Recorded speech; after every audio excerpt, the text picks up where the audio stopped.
Okay, 3, 2, 1, here we rolling. All right, I'm back here the Tuesday after show.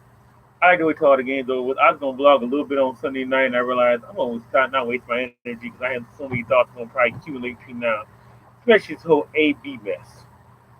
Let's see. I was considering that the most important thing. Oh, just in case you guys don't know who I am by now, my name is Charles Grimmett.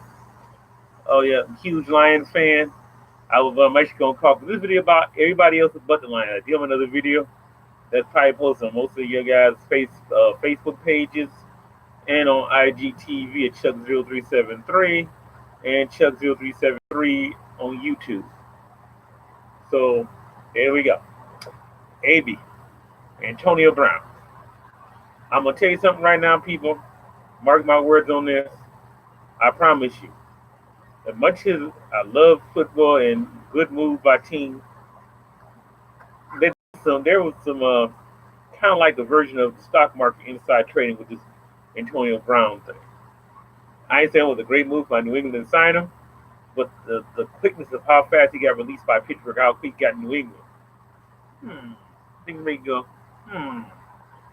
I mean, he gets released in less than 2 hours later. He's signed with the Patriots, but basically, essentially the same deal, just on a shorter term contract he had with Pittsburgh. Something up there. I'll say this much: I'm certain there'll be another doggone. There'll be this might be a version of Spygate 2, or should I say Agent Gate 2, I guess, or definitely not the Flake Gate. They had nothing to do with football pressures or whatever that. So that's how I feel about that. Anybody else want to think anything else? Yeah, I think there's something under there. Will they find out? Maybe, maybe not. Even if they'll trust me, I know that they'll look into this. Roger Goodell and Robert Kraft are not exactly best friends. I'm certain at some point they'll be investigated. And I'm not even pushing any type of punishment. It probably could happen, but it's like, I just know something ain't right with how quick that happened, how quick that went down. Just something ain't right. Now for AB part, he professionally acted a fool to get out of, Oakland. I think he saw the writing on the wall. And of course, what happened? To go out and win week 1. Speaking of it, we're talking about the winners, the losers, and no, we're not going to talk about the title. Not going to talk about the title. But week 1, the Chicago Bears, the Cleveland Cavaliers. I call it the Super High C's, the Super High C Twins. Chicago and Cleveland. And it's about the Bears. The Browns beat the Super Bowl. Bears and Browns going to Super Bowl. The Bears and Browns going to Super Bowl. Well, guess what? These son guns couldn't score combined 2 touchdowns in between both games. Lions outscored both those teams by themselves almost in a half. Now, y'all can all this talking about Lions go Browns and Bears going to Super Bowl. Also tired of hearing that the whole season. I guess Odell was so concerned about what time he had to check the watch to see what time. I guess he had his dinner after the game. So I'm just like, whatever. You people crazy. I mean, still got to play the games. All that hype, all the pregame, whatever. This is not college football. You don't get a top 20 ranking 2 minutes into the season. It doesn't work like that. It just doesn't.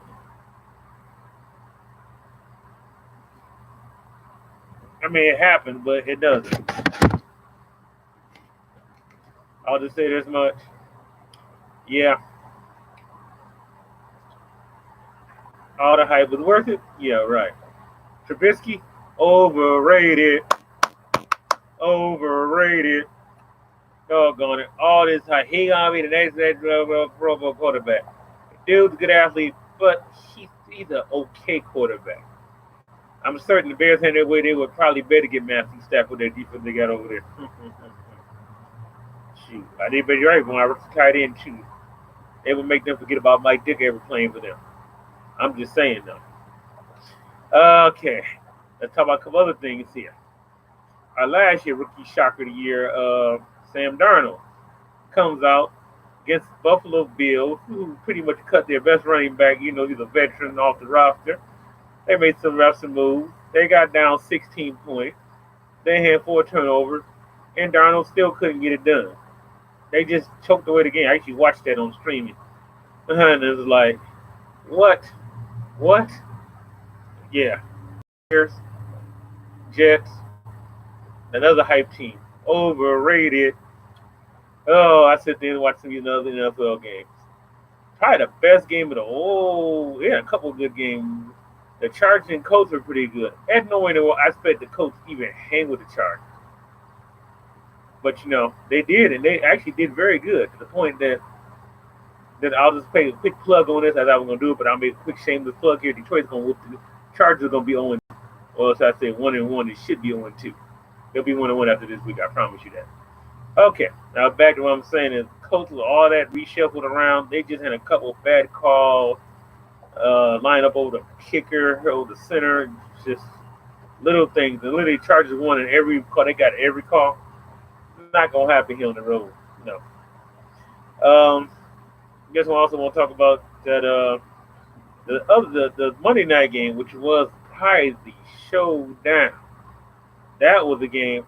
This is what I thought. The Texans made all these trades to get the offensive lineman Tonsil and Kenny Stills and trade off Clowney. I figured they're taking their shot. They're going for it. They're going for it. And boy, they look every bit of they just couldn't quite finish the deal. One thing you don't do is you're playing against an offense only about 40 yards on a short clock. You don't play 40 yards off, 30 yards off the ball for defense. Play some man-to-man. And you say these over the top, play everybody tight man-to-man.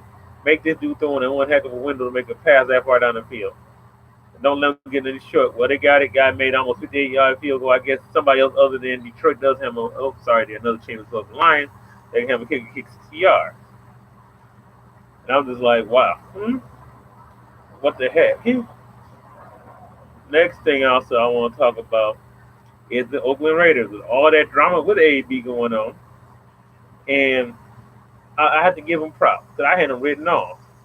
Well, guess what? The son of a gun won. Like I said, we checked out the locker room and said, okay, we went without you. They did.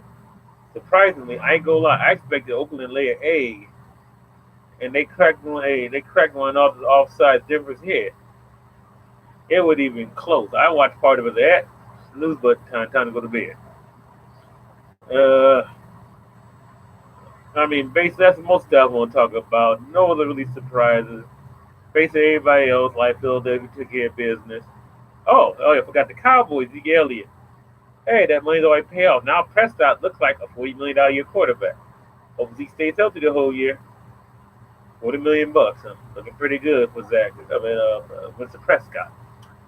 Well, I'm gonna end and talk about the end of all this stuff, and end all is two things I want to express about, and two things that I haven't mentioned much of, but about the rules and regulations and the CBA. Do I think it's gonna be a lockout? Yeah, because based on these guys not playing much in preseason, and we had a couple guys who had some from mine. I'm outside. I actually almost got stung by me. To mention what happened, the 18-game schedule. I'm not buying that's going to happen now. After I've seen how the preseason went, these guys trying to save themselves. We already got guys already like Tariq Hill already going down with a major injury. Nick Foles is already going down with a major injury in week 1. You want an 18-game season? I know y'all going to say it works in the CFL. CFL is not as physical. They're more finesse. It's like they're playing a little more open 7-on-7 passing camp. So no, I can't vouch for that. And the fact if you are going to go to that, you're going to have 2-star quarterbacks and probably expand the roster by about 10 people for certain. If you're going to have your injury rate's going to go up at least 20%. That's my thoughts on that CBA. So yeah. I'm going to soak it all up this year and next year because I have a feeling after that we're going to probably have a long layoff in NFL football. Or we might be watching another remake of the Replacement movie Part 2. You know what I mean by that. Okay, one of them will touch on the rules, the overtime rules thing. And I'm not going to mention any specific games here. Of course, those you kind of know, but I'm not going to bring it up because that's not the purpose of this blog. But I was talking to one of my good buddies and kind of came up with some agreements on my idea. and we slightly disagree on it. We said there should be two 10-minute overtime periods. Two 10-minute overtime periods. And if the game is not decided after the first overtime period, then in the second overtime, you keep going. And I don't think you make first score wins or whatever else like that. Me, I think you should play it out. Just play it out. And at the second overtime, you do field goal kicks. Now, one of my buddies who suggested this, he'll be actually listening to this thing on IG TV version. But his whole thing is they should kick a 50-yard field goal. Me, I think they should run out to 60 and move it back in every 3 attempts, back forth and back and forth. This is more like the soccer elimination thing, like they did the World Cup before they do the penalty kick. So we give everybody 5 kicks for the 50, still tied that, move back to 55 yards, and we kick the 60-yarders. We see what happens. Matter of fact, I'm gonna add one more thing to it. We're gonna kick a 65-yarder each and work it from there. And that way, then we say, okay, one kick, and then we start right back again at 50 yards and 55, 60, 65 until somebody's eliminated. Makes it very important. They really have a kicker now. I wonder how the Bears would have done on that format going to overtime last year. There's something to think about. Well, that's it. That's my Tuesday afterthoughts. Oh no, one other thing. Lamar Jackson, 5 touchdowns or 4 touchdowns the first half. Whew. You just seeing now, you might be seeing the evolved version of Michael Vick. We should have Michael Vick. That's like the combination of late career Michael Vick and early career Michael Vick and the same guy at the same time. I've told everybody like Lamar Jackson, he got a college, he's a real deal, and he's showing it. He got drafted a lot lower than I thought he would have. Well, that's it. That's my thoughts. Next week I might plug into my fantasy football as I start digging in my leagues and teams and thoughts about injuries and replacements. Who knows? That's it. I'll see you guys later. Peace out. And we start us again on Thursday, right? Thursday night. Bye.